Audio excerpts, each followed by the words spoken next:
Dewa medis terkuat. Bab 889. Semua orang sangat marah, dan mereka menyerang saat mereka sedang berbicara. Xiao Chen mendengus dan menghilang seketika. Ketika dia muncul kembali, dia sudah berada di depan semua orang. Menghadapi pengepungan semua orang, Xiao Chen tidak menghindar atau menghindar, tetapi langsung menuju ke arah mereka. Saat dia tiba, semua gerakannya meledak. Dengan kekuatan guntur, dia tanpa ampun bertabrakan dengan semua lawan. Ledakan dahsyat dan gelombang kejut yang dihasilkan mendorong kedua belah pihak mundur beberapa langkah. Namun, setelah menelan pil ledakan, keunggulan lawan meningkat secara signifikan. Terlebih lagi, Xiao Chen hanya menggunakan satu formasi Sura Blood Moon untuk menekan energi mereka, tetapi pihak lain menggunakan serangkaian formasi untuk menekan energinya. Perbedaan antara positif dan negatif tidaklah kecil. Melihat semua orang mendekatinya lagi, Xiao Chen tidak menghindar sama sekali. Dengan sebuah pikiran, tubuh emas abadi miliknya terbuka dan berubah menjadi sosok yang sangat besar. Kemudian, Purple Heavenly Thunder terus-menerus melilit tubuh raksasa emas itu. Raksasa emas itu memegang pedang penghancur dewa di tangan kirinya dan pedang pembunuh surga di tangan kanannya. Pedang besar dan sinar pedang juga diberkati oleh Purple Heavenly Thunder yang sangat kuat. Dia bergegas menuju beberapa orang yang bergegas dan membunuh mereka dengan cepat. Ledakan, dentuman. Energi besar itu menekan segalanya, dan tidak ada seorang pun yang dapat menghentikannya. Ledakan. Dalam sekejap, semua orang terpental lagi. Brengsek. Orang ini begitu kuat. Sialan. Jangan takut. Tidak peduli seberapa kuat dia hanyalah satu orang. Jika kita semua bekerja sama, aku yakin kita tidak bisa membunuhnya. Benar sekali. Dia sudah tahu identitas kita. Hari ini, bahkan jika itu berarti mempertaruhkan nyawa kita, kita harus membunuhnya. Kalau tidak, garis keturunan kita akan hancur. Bagus. Semua orang didorong hingga batas maksimal. Mereka tidak pernah menyangka bahwa setelah ditekan oleh mereka, Xiao Chen masih bisa mencapai kondisi seperti itu. Ini terlalu mengerikan. Tidak peduli apapun, Xiao Chen tidak boleh ditinggalkan di sini hari ini. Xiao Chen pasti akan mati. Kemudian, pada saat semua orang menyerang, Xiao Chen sudah menebak apa yang ingin dilakukan pihak lain. Dia tahu bahwa ini adalah saat pertempuran terakhir. Tanpa ragu, Xiao Chen segera menggunakan klonnya. Sebanyak 108 klon semuanya digunakan olehnya. Setelah melihat 108 klon Xiao Chen, pupil mereka semakin mengecil, dan mereka sangat putus asa. Sialan. Ledakan saja formasi itu, gunakan energi formasi itu untuk memberkatinya, dan bunuh dia. Bagus. Semua orang segera membentuk segel dan meledakkan formasi itu. Setelah formasi itu diledakkan, sejumlah besar energi dengan cepat mengalir ke tubuh semua orang. Untuk mempertahankan beban energi yang begitu tinggi, orang-orang ini bahkan menghapus pikiran mereka sendiri. Setelah terhubung dengan energi itu, mereka menggunakan kesadaran mereka yang tersisa untuk mengunci Xiao Chen sepenuhnya. Membunuh. 8 sosok dengan cahaya keemasan di sekujur tubuh mereka, memiliki energi yang menggetarkan jantung, menyerbu maju dengan cara yang tak terkalahkan. Klon Xiao Chen melesat cepat dan bertabrakan dengan mereka. 108 klon, kekuatan mereka juga tak tertandingi. Akan tetapi, 8 orang di seberang masih memiliki berkah energi dari ledakan formasi yang tak terhitung jumlahnya, dan klon Xiao Chen bukanlah tubuh yang sebenarnya. Pada saat tabrakan, ke-8 lawan menekan dengan kekuatan guntur dan mengguncang bumi, menekan klon Xiao Chen dengan gila-gilaan. Ledakan. Kekuatan ledakan yang dahsyat membuat orang merasa benar-benar bingung untuk berbuat apa. Sepanjang jalan, ruang itu runtuh dan semuanya hancur. Namun, tepat setelah mereka menghancurkan semua klon Xiao Chen, yang menyambut mereka adalah tendangan bela diri yang kuat dari tubuh asli Xiao Chen. Ini adalah tendangan bela diri yang telah dipadatkan cukup banyak energinya. Tidak ada tanda sama sekali.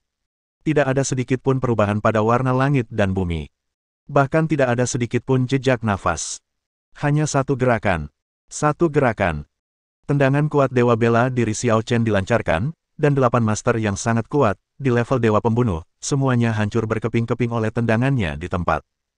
Ledakan dahsyat. Itu langsung menghancurkan semua gunung dalam radius ribuan mil, dan bahkan penghalang ruang angkasa pun hancur. Akhirnya, semuanya berakhir.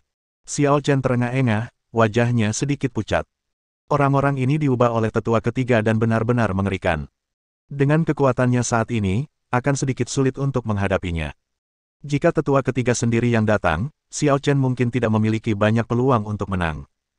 Namun, Xiao Chen tidak terlalu patah semangat. Sudah berapa lama dia berlatih?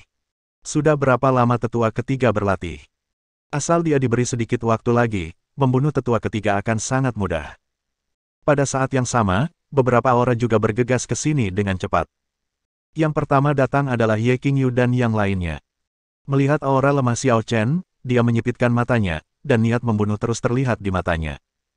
Ini kesempatan bagus untuk membunuh Xiao Chen. Meskipun berisiko melakukannya sendiri, kesempatan itu tidak boleh dilewatkan. Kalian, cepat bersiap, dan kalahkan dia dalam sekali jalan. Ya, Ye Qingyu memberi perintah kepada anak buahnya. Namun, saat dia hendak menyerang, sosok lain datang ke sisi Xiao Chen terlebih dahulu. Xiao Chen, kamu baik-baik saja. Sialan, hentikan. Ye Qingyu meludah dengan ganas, dan yang lainnya segera berteriak. Tuan, Anda tidak akan membunuhnya.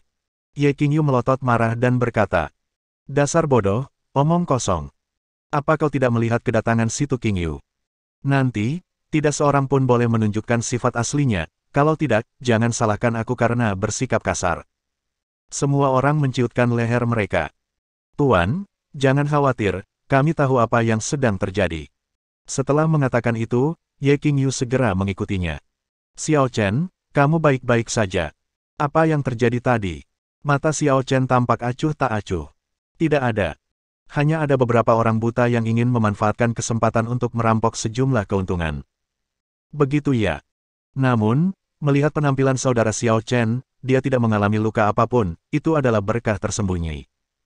Kerumunan semakin banyak, dan segera, semua biksu yang telah memasuki hutan lebat datang ke tempat ini. Namun, tepat ketika semua orang tiba, mereka tiba-tiba menemukan bahwa penghalang ruang yang retak di bawah telah mengalami perubahan besar. Apa yang terjadi? Apa yang terjadi di sana? Tidak, sepertinya ada yang salah. Energi spiritual ini sangat kuat. Sangat kaya. Mungkinkah ini adalah tempat di mana Raja Iblis meninggal? Ketika kata-kata ini diucapkan, semua orang yang hadir terkejut. Xiao Chen tidak pernah menyangka bahwa dia akan menemukan tempat ini secara tidak sengaja. Dan Ye Qingyu tidak pernah menyangka bahwa sebenarnya ada reruntuhan kematian Dewa Iblis di sini. Bab 890. Melihat reruntuhan Dewa Iblis di bawah, semua orang tidak dapat menahan diri untuk menelan ludah mereka dengan keras, mata mereka dipenuhi dengan cahaya hijau yang kuat. Seolah-olah mereka ingin mengambil seluruh tempat di bawah untuk diri mereka sendiri. Kau tahu, apa yang tersembunyi di bawahnya tidak lain hanyalah tempat di mana Dewa Iblis duduk dan beristirahat. Hal-hal yang tersembunyi di dalamnya kemungkinan besar akan memberi mereka kesempatan untuk melangkah ke alam Dewa Iblis legendaris di masa depan. Jadi, siapa yang tidak tergoda?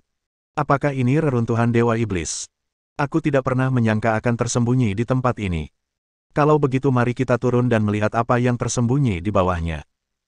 Begitu dia selesai berbicara, semua orang bergegas mendapatkannya, seolah-olah mereka takut tertinggal dari yang lain dan tidak mempunyai kesempatan untuk mendapatkan harta karun itu. Situ Qingyu juga hendak segera jatuh, tetapi ditangkap oleh Xiao Chen. Ada apa? Situ Qingyu tidak dapat menahan diri untuk tidak mengerutkan kening, sedikit tidak puas. Xiao Chen meliriknya, menatap ke tempat di bawah, dan berkata dengan acuh tak acuh. Apakah menurutmu tempat seperti ini dapat dimasuki dengan santai? Jika begitu mudah untuk dimasuki, pihak lain tidak mungkin adalah Dewa Iblis Heng Wei Wanyu. Begitu kata-kata ini diucapkan, pupil mata Situ Qingyu langsung mengecil, dan hawa dingin merambati tulang punggungnya. Xiao Chen benar. Dia begitu terkesima dengan manfaatnya sehingga dia melupakannya sejenak. Dia baru mengingatnya sekarang. Sebenarnya, jika dia tidak menunjukkan keramahannya kepada Xiao Chen sebelumnya, Xiao Chen mungkin tidak akan menahannya sekarang. Pada saat ini, teriakan yang menyayat hati tiba-tiba datang dari bawah. Ah! Membantu. Situ Qingyu segera melihat ke bawah, dan benar saja, sekelompok orang telah jatuh ke dalam perangkap. Reruntuhan Dewa Iblis 10.000 alam memang bukan sesuatu yang bisa dimasuki dengan mudah oleh orang biasa. Di antara sekelompok orang yang baru saja masuk, hanya Ye Qingyu dan 2 orang kepercayaannya yang lolos. Pada saat ini, dia menatap Xiao Chen, melotot ke arahnya, dan meraung. Dasar bajingan. Kau melakukannya dengan sengaja, bukan? Kau sengaja membiarkan kami turun untuk mengujimu. Apa kau puas sekarang? Banyak dari kami yang mati. Bagaimana kau akan memberi kami kompensasi? Xiao Chen menatapnya dengan pandangan menghina. Dasar bodoh. Apa katamu? Ye Qingyu sangat marah. Penampilan Xiao Chen membuatnya merasa sangat terhina. Namun sebenarnya, itu bukan salah Xiao Chen. Xiao Chen adalah orang yang akan memperlakukanmu dengan baik jika kamu memperlakukannya dengan baik. Jika kamu tidak baik padanya, dia akan membuatmu menderita 10 kali lipat. Ye Qingyu sebelumnya telah berkolusi dengan tetua ketiga untuk diam-diam menyakiti Xiao Chen. Jika Xiao Chen masih baik padanya, dia akan menjadi gila. Melihat Ye Qingyu hendak menyerang Xiao Chen, Situ Qingyu segera menyingkir dan berteriak dengan marah. Berhenti. Ye Qingyu. Beraninya kamu. Melihat tindakan Situ Qingyu yang sudah sangat marah menjadi semakin marah. Situ Qingyu, pergilah dari sini. Hari ini, aku harus menyelesaikan masalah dengan bocah ini. Tidak ada yang bisa menyelamatkannya, bahkan Dewa Iblis dari 10.000 alam. Wajah Situ Qingyu menjadi semakin dingin dan jelek. Ye Qingyu, jaga nada bicaramu.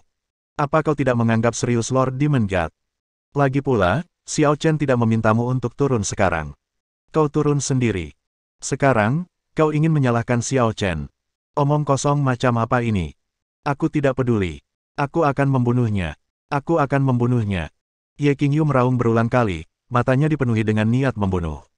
Xiao Chen, jika kamu seorang pria, berdirilah dan lawan aku 1 lawan 1.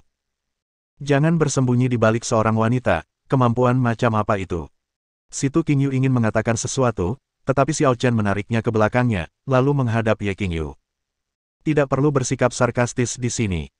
Sebenarnya, jika kamu tidak ingin membunuhku, aku masih ingin membuat masalah untukmu. Setelah jeda sejenak, dia berbicara lagi. Juga, ada satu hal lagi yang ingin kukatakan padamu.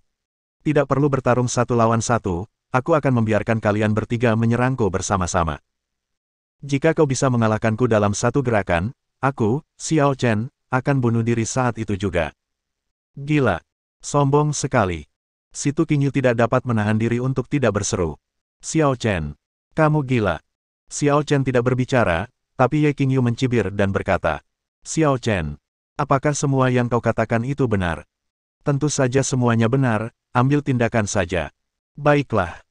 Kalau begitu mari kita lihat seberapa hebat kemampuanmu, sang jenius terhebat yang mengejutkan Dewa Iblis dari 10.000 alam. Setelah mengatakan ini, Ye Qingyu berteriak keras, dan tubuhnya langsung menghilang dari tempatnya. Ketika dia muncul kembali, dia sudah berada di depan Xiao Chen. Lihat sihirku, tinju naga gila. Matilah. Sebuah pukulan dilancarkan, dengan tekanan yang luar biasa. Terdengar jelas suara auman naga di udara. Tetapi, pada saat yang sama, Xiao Chen juga tiba-tiba mengambil tindakan. Jika Star Splitting Fist diluncurkan, siapakah yang dapat menandinginya? Saat keduanya bertabrakan, Ye Qingyu langsung terdorong mundur beberapa langkah oleh kekuatan besar tinju Xiao Chen. Apa? Pupil mata Ye Qingyu mengecil, dan tinjunya tak kuasa menahan gemetar.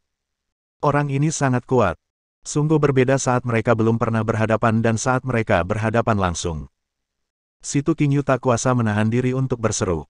Xiao Chen, hati-hati. Ternyata pada saat Ye Qingyu mundur, kedua orang kepercayaannya juga datang pada saat yang sama. Kekuatan kedua orang ini juga berada pada level Dewa Pembunuh. Meskipun mereka sedikit lebih rendah dari Ye Qingyu. Namun, mereka tetap orang-orang kuat di level Dewa Pembunuh. Keduanya tiba-tiba menyerang, dan Situ Qingyu tidak bisa menahan diri untuk tidak mengutuk hina. Tetapi, ekspresi Xiao Chen tetap tenang. Pada saat kedua lawan muncul, formasi pertahanan pamungkas langsung terbentuk, dan serangan peri keduanya membombardir perisai pelindung Xiao Chen dan diblokir di tempat. Bagaimana mungkin dua orang dengan level yang sama, atau bahkan kurang kuat dari Xiao Chen, menjadi lawan Xiao Chen? Konyol. Setelah memblokir dua orang dengan gerakan ini, Xiao Chen melancarkan 2 serangan telapak tangan lagi. Telapak tangan Samsara Agung. Ledakan. Kedua telapak tangan itu menghantam dada kedua pria itu dengan kejam. Hanya dengan 1 gerakan, kedua pria itu terlempar. Terlebih lagi, dada mereka berdua tidak bisa menahan diri untuk tidak sedikit runtuh, yang sangat mengerikan. Mata Ye Qingyu menjadi lebih waspada, tetapi pada saat yang sama, dia juga lebih cemburu dan marah. Niat membunuhnya telah menyebar hingga batasnya. Jika dia tidak membunuh Xiao Chen hari ini, itu akan menjadi masalah seumur hidupnya. Sambil meraung, Ye Qingyu menyerang lagi. Kalian berdua, bantu aku dengan formasi. Begitu kata-kata itu terucap, kedua dewa pembunuh itu langsung bertahan dan membentuk formasi. Bersambung.